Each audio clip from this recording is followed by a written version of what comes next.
আসসালামাইকুম।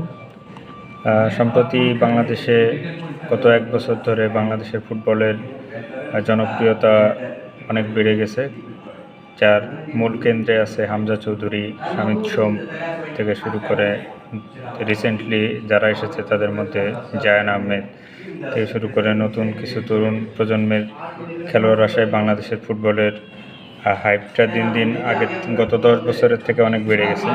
তো তারই প্রেক্ষিতে সবশেষ ২ ম্যাচেই বাংলাদেশ অনেক ভালো পারফরমেন্স করছে এবং এএফসি চ্যাম্পিয়নশিপের কোয়ালিফাই না করতে পারলেও মানে বাংলাদেশ সবশেষ ঘরের মাঠে ভারতকে হারিয়েছে।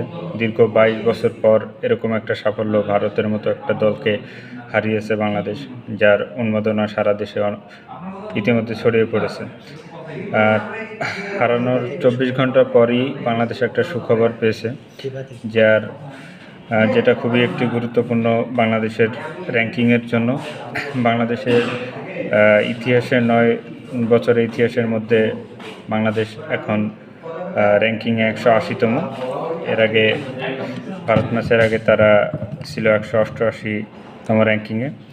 তো বাংলাদেশের কাছে হারের পর বড় একটা ধাক্কা খেয়েছে ভারতও। সেক্ষেত্রে ভারত ৬ ধাপ পিছিয়ে গেছে।